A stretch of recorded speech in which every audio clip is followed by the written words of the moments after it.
सुप्रभात मान्यवर। मैं हूं जी इस समय इंदिरा गांधी इंटरनेशनल एयरपोर्ट नई दिल्ली पर। दरअसल मेरा जो प्लान है वो है 4 कंट्रीज का। और देखते हैं। मेरा आगे का जो प्लान है दरअसल मुझे इसलिए नहीं मालूम क्योंकि 2 का भी वीज़ा आया है, 2 का आना बाकी है। तो जिन 2 का आया है वहां तक की जर्नी फिलहाल शुरू करते हैं, और बीच में जो बाकी की हैं वो भी आ जाएंगी, क्योंकि लास्ट टाइम मेरे साथ हुआ था 2023 में, जब मैं सेंट्रल एशिया के दौरे पे था। तो मैंने वहाँ पे जो है तजाकिस्तान का भी वीज़ा अप्लाई किया था, उज्बेकिस्तान किर्गिस्तान के साथ में, लेकिन वो मुझे नहीं मिला था। जब मैं वापस भारत आया तब जाके मेरे पास मेल आया कि आपका वीज़ा रेडी है। फिर मुझे दोबारा जाना पड़ा था। तो उम्मीद है कि इस बार ऐसा नहीं होगा, मेरी जर्नी के बीच में ही जो है वीज़ा अगर आ जाता है तो मेरे लिए सच में अच्छा रहेगा। अच्छा, एक चीज़ और है, इस वीडियो में मैं आपको एक चीज़ और दिखाना चाहूँगा। दरअसल हम भारतीयों के लिए, खास करके जो नए पासपोर्ट होल्डर्स हैं, भारत से बाहर जाना कितना मुश्किल है ये हम इस वीडियो में देखेंगे। मेरा जो पासपोर्ट है वो आया है जी रिन्यू हो के। तो मेरे पास फिलहाल अभी 2 पासपोर्ट है, एक पुराना और एक नया। तो मैं ये देखना चाहता हूँ कि मैं क्या करूँगा कि जो पुराना पासपोर्ट है वो पहले नहीं दिखाऊंगा। यहाँ तक कि जो एयरलाइन है वो भी डिनाई कर देती है एंट्रीज, खास करके जो नए पासपोर्ट होल्डर होते हैं, तो मैं उनको पहले दिखाऊंगा नहीं। देखते हैं कि वो मुझसे जरा क्या बात करते हैं। सिमिलरली ऐसे ही इमिग्रेशन पे होगा, और आगे का जो प्रोसेस है वो देखते हैं कैसा रहता है। लेकिन मैं कोशिश करूंगा कि मैं पासपोर्ट पहले ना देखूं। अगर ज़्यादा ही कुछ हुआ, ज़्यादा ही पूछताछ हुई व कुछ अड़ने लगे, क्योंकि आपने बहुत सारे वीडियोस देखे होंगे यूट्यूब पे जिसमें ये बताया जाता है कि जो नए पासपोर्ट होल्डर्स हैं उनको एयरलाइन तक बोर्डिंग पास ही नहीं देती है। ये एक बड़ी समस्या है भारत के लोगों के साथ में। तो मैं आज उसको प्रैक्टिकली खुद देखना चाहूंगा, क्योंकि 2019 में जब मैं पहली बार मैं यात्रा पे गया था तो मुझे बोर्डिंग पास देने में उन्होंने आनाकानी की थी, 21 में भी की थी, क्योंकि उस टाइम पे जो पासपोर्ट की उतनी सारी स्टैंप्स नहीं थी। लेकिन जब उसके बाद मैंने ट्रैवल किया, पासपोर्ट पे जैसे ही देखते थे बहुत सारी स्टैंप लगी हुई, तो कोई दिक्कत नहीं होती थी एयरलाइन। तो आज मैं जो है एक नए पासपोर्ट के साथ में शुरुआत करूंगा। अब देखते हैं कैसा एक्सपीरियंस रहता है। इस एक्सपीरियंस को मैं सिर्फ इसलिए करने जा रहा हूँ ताकि जो पहली बार प्लान कर रहे हैं देश से बाहर जाने का, उनके साथ में क्या क्या दिक्कत आ सकती है। मेरी जो फ्लाइट है दरअसल वो है दिल्ली से बाकू के लिए। जी हाँ, फिलहाल मेरा जो ट्रिप है ये शुरू हो रहा है अजरबैजान से। तो यहाँ से मेरी अभी फ्लाइट है सुबह 6 बजे की, और इस समय 2 बज रहे हैं। मैं थोड़ी देर पहले ही टैक्सी से यहाँ पे पहुंचा। अब थोड़ी देर में जो है चेक इन होने वाला है। इस तरह से यहाँ पे चेक इन काउंटर्स होते हैं, वो जैसे आपको सामने दिख रहा होगा ये इस तरह से। तो ये जे के है। तो मेरा जो चेक इन काउंटर है वो है एम। तो मैं चलता हूँ जी एम जो चेक इन काउंटर है वहाँ पे अजरबैजान की, और बोर्डिंग पास लेने की कोशिश करता हूँ और आपको अपडेट देता हूँ कि क्या क्या हुआ था।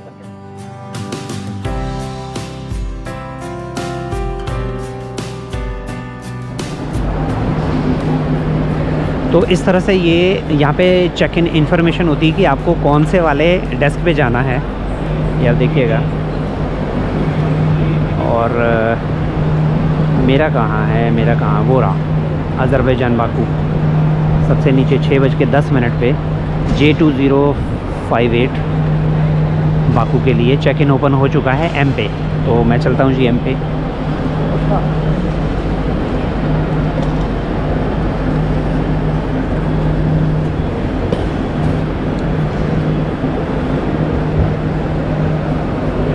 ये है जी यहाँ पे एम।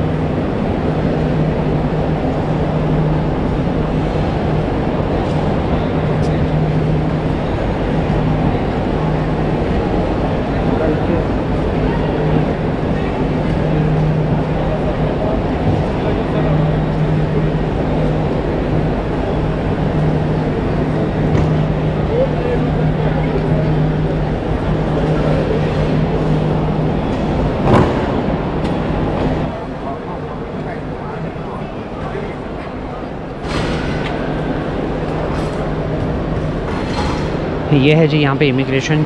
ये जो आप लाइंस देख रहे हैं बहुत सारी, काफ़ी बड़ी बड़ी लाइंस हैं। तो चलिए जी इमिग्रेशन क्रॉस करते हैं। इमिग्रेशन के लिए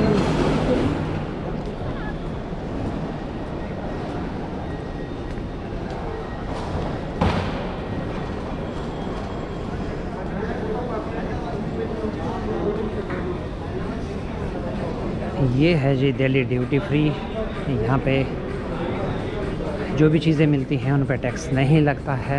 लेकिन उसके बावजूद बहुत महंगी मिलती है। और सबसे ज़्यादा यहाँ पे आपको परफ्यूम्स, लिकर्स वगैरह मिल जाएंगे। जो देखिए दारू की बोतलें, ये परफ्यूम शरफ्यूम रखे हुए हैं।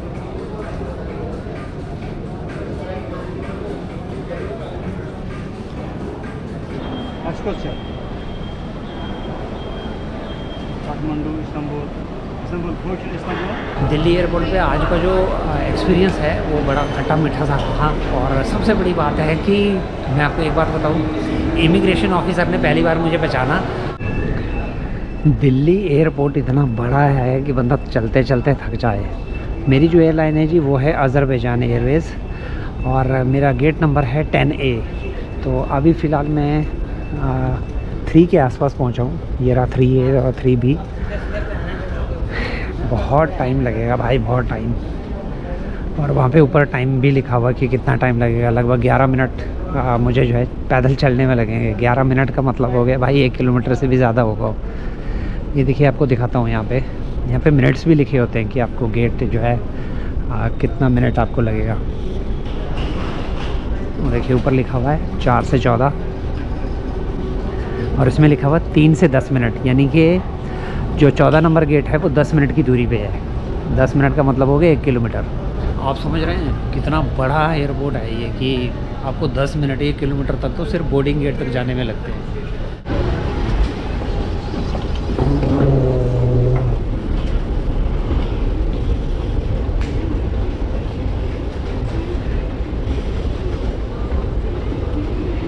इस तरह से फ्लैट एस्केलेटर आपको यहाँ पे बहुत ज़्यादा मिल जाएंगे। आप सीधे सीधे या तो खड़े रहिए या तो चलते जाइए इनके ऊपर।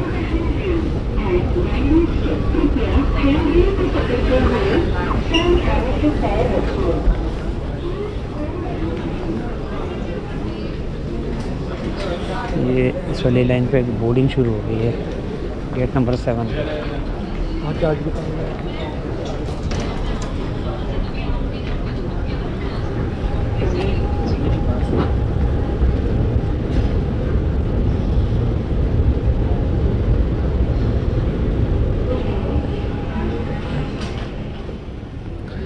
अब आपको बताता हूँ जी, दरअसल जो बोर्डिंग पास लेते हुए एयरलाइन ने क्या क्या किया। जैसे मैंने आपको बताया था कि मैं जानबूझ कर जो है उनको दूसरा पासपोर्ट नहीं देना चाहता था। तो जो लड़की बैठी हुई थी मेरे से कम उसने 6 से 7 लोगों को रोका हुआ था और वो सारे यंगस्टर्स थे।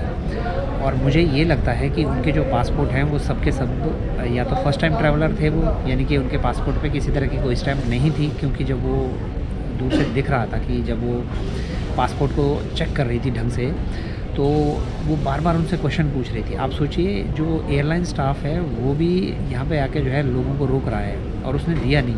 और 2 लड़कियाँ थी, शायद वो नॉर्थ ईस्ट से थी, उन दोनों लड़कियों को भी रोका है। वो भी शायद से मुझे लगता है वो शायद से मॉस्को जा रही थी वाया बाकू, क्योंकि फ़िलहाल जो अज़रबैजान एयरवेज़ है इसका लोग इस्तेमाल करते हैं मॉस्को जाने के लिए भी वाया बाकू, क्योंकि ये सबसे सस्ती जो फ़्लाइट है अभी तक की है। तो बहुत सारे लोगों को वहाँ पे रोका हुआ था। तो जब मेरा नंबर आया मैंने उसको पासपोर्ट दिया, तो जैसे ही उसने भी पासपोर्ट को पूरी तरह से देखा कि उसमें एक भी स्टैम्प नहीं, नया पासपोर्ट है। कह रहा कहाँ जा रहे हो? मैंने कहा मैं बाकू जा रहा हूँ। कह रहे क्यों जा रहे हो? मैंने कहा मैं घूमने जा रहा हूँ। तो कहती है रिटर्न टिकट। तो मैंने एक रिटर्न टिकट दिखाई कि वो किसी दूसरे देश से थी। तो वो कहती है कि यहाँ का वीज़ा दिखाओ। फिर मैंने वीज़ा दिखा दिया अज़रबैजान का। कह रहे नहीं दूसरी कंट्री का वीज़ा दिखाओ। फिर मैंने उसका वीज़ा दिखा दिया। पीछे उसके कोई सीनियर खड़े थे, फिर वो उसके कान में कुछ फुसफुसाने लगी। फिर वो भी बंदा आया, वो भी मेरा पासपोर्ट देख रहा है, इधर से उधर इधर से उधर। फिर वो भी मेरा इंटरव्यू लेने लग गया। कह रहा है कि हाँ, मतलब जैसे उन्होंने पूछा कि इससे पहले आप कभी बाहर गए हैं, तो मेरे मुँह से निकल गया हाँ मैंने ट्रैवल किया, क्योंकि वो तो मुझे बोलना था। फिर उन्होंने पूछा कह रहे अच्छा तो आपके पास दूसरा पासपोर्ट है? फिर मुझे बताना पड़ा कि हाँ मेरे पास दूसरा पासपोर्ट है। और उन्होंने क्या किया, जैसे मैंने उनको दूसरा पासपोर्ट दिखाया तो उन्होंने मुझे बोर्डिंग पास दे दिया। लेकिन एक चीज़ इससे मुझे ये महसूस हुई कि जो फर्स्ट टाइम ट्रैवलर्स हैं या जो नए लोग हैं जब भी वो ट्रैवल करते हैं भाई पंगा तो आता है। तो मुझे ये लगता है कि अगर आप फर्स्ट टाइम ट्रैवलर हैं, आपके साथ में दिक्कत होनी जो है तय है। मुझे लगता है शायद से इनको इमिग्रेशन वालों ने या फिर एयरलाइन वालों ने स्ट्रिक्टली कहा होगा कि आप डॉक्यूमेंट चेक करें, और उनको फिर उसके बाद खैर क्या हुआ उन लोगों के साथ में मिला या नहीं मिला ये तो मैं नहीं कह सकता, क्योंकि जैसे मुझे बोर्डिंग पास मिल गया तो फिर मुझे जो है इमिग्रेशन की तरफ जाना पड़ा। और एक चीज़ और, दिल्ली एयरपोर्ट पे मेरा जो आज का एक्सपीरियंस था वो बड़ा खट्टा मीठा रहा। खट्टा रहा था एयरलाइन की वजह से और मीठा रहा इमिग्रेशन की वजह से। जैसे मैं इमिग्रेशन काउंटर पे गया, उन्होंने मेरी तरफ घूर के देखा और मुझे लगा शायद जैसे इमिग्रेशन ऑफिसर देखते ही हैं आंखों में आंखें डाल के, तो शायद उस वजह से देख रहे होंगे। उन्होंने तुरंत पूछा क्या आप यूट्यूबर हैं? मैंने कहा हाँ जी मैं यूट्यूबर हूँ। उन्होंने मुझे बड़े पोलाइटली, कम से कम जैसे दूसरे लोगों के लिए वो 2-3 मिनट देते थे, शायद से मुझसे 5 मिनट बात की। कह रहे अच्छा आप इसीलिए जा रहे हो? मैंने कहा हाँ जी इसीलिए। कह रहे मेरे घर पे टीवी पे आपके वीडियोस चलते हैं। तो सच में मुझे बड़ा अच्छा लगा। और सर अगर आप देख रहे हैं इस वीडियो को तो आपसे मैं एक ही चीज़ कहूँगा, आपका थैंक यू सो मच, क्योंकि जो थोड़ा सा स्पेशल फील आपने कराया मुझे बड़ा अच्छा लगा। और आपसे मिलके, अगर आप वहाँ पे डेस्क पे नहीं होते तो शायद से मैं आपके साथ में एक फ़ोटो भी ज़रूर लेता। So thank you so much. अभी समय हो रहा है जी 4:12 सुबह के, और मेरी जो फ़्लाइट है ये है 6:10 की। तो बोर्डिंग मेरे ख्याल से 40 मिनट पहले वो शुरू करेंगे। तो थोड़ा सा, क्योंकि रात को सोया गया, अब क्या सोना, अजीब सा लग रहा है थोड़ा सा। जो अर्ली मॉर्निंग की फ़्लाइट होती है, ख़ास करके इंटरनेशनल फ़्लाइट, क्योंकि इंटरनेशनल फ़्लाइट में आपको लगभग 4 घंटे पहले बुलाते हैं, तो ये होता है। तो पहली वाली जो नाइट होती है वो बड़ी अजीब सी रहती है। हालांकि मैंने घर पे कोशिश की थी सोने की, लेकिन नहीं हो पाया। लेकिन अब थोड़ा सा अनकम्फर्टेबल फील हो रहा है, तो चलिए कोई बात नहीं। और फ़िलहाल बहुत सारे लोग जो है मिलते हैं, और भाई साहब मिले आज, इन्होंने भी बचाना। हाँ हाँ आप आ जाइए, कोई बात नहीं।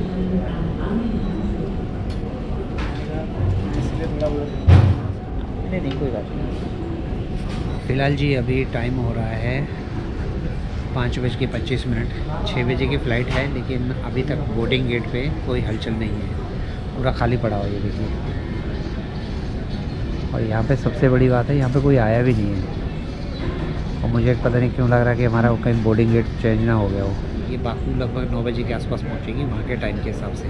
अभी मुझे मिले हैं जी मेरे एक बहुत बड़े अच्छे सब्सक्राइबर, वो मॉस्को में रहते हैं, मेरी फ़्लाइट में जा रहे हैं। उनका नाम है निशिकांत, और उन्होंने मुझे इनवाइट किया है कि जब आप मॉस्को अगर आएंगे तो आप मुझसे ज़रूर मिलना।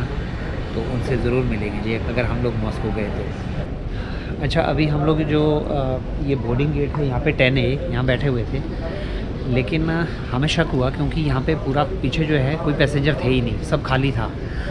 तो ये निशिकांत हैं मेरे साथ में, सब्सक्राइबर हैं। तो मैंने इनको कहा कि यार मुझे लग रहा है कि कहीं बोर्डिंग गेट ही हमारा चेंज ना हो गया हो। और ये देखने गए वहाँ पे जो फ़्लाइट इन्फॉर्मेशन बोर्ड लगा हुआ वहाँ पे, तो पता चला हमारा जो है बोर्डिंग गेट सच में चेंज हो गया है। अब हो गया है 14 है हमारा, 14A। अब जाना जी 14A। उसमें लिखा हुआ भी है नाउ बोर्डिंग। हाँ बोर्डिंग हो गई होगी शुरू, और हम लोग सबसे लास्ट में हैं। मतलब अनाउंसमेंट भी नहीं हुआ और बोर्डिंग गेट चेंज भी हो गया। अच्छा हुआ हमने देख लिया। अरे हाँ आज हो जाता हमारे साथ हम बैठे रहते हैं। मेरे ख्याल से बोर्डिंग गेट ही तो बंद कर देते हैं तो। हाँ बोर्डिंग गेट 6 आधे घंटे पहले बंद कर देते हैं। हाँ हाँ। एक इन्फॉर्मेशन ये भी है कि अगर बोर्डिंग गेट पे आप ज़्यादा लेट पहुँचो, शायद से आधा घंटा पहले, आधा घंटा अगर रहा हो फ्लाइट के टेक ऑफ के लिए, तो बोर्डिंग गेट बंद हो जाता है, फिर आपको अलाउ भी नहीं करेंगे ज़्यादा। तो ये एक बड़ी, वैसे इनको अनाउंसमेंट करनी चाहिए थी, है ना? बिल्कुल। बैठने बात करने पर क्योंकि ध्यान तो था ही बिल्कुल। ध्यान तो था, वो तो इतनी तेज़ आवाज़ आती है, लेकिन नहीं हुआ।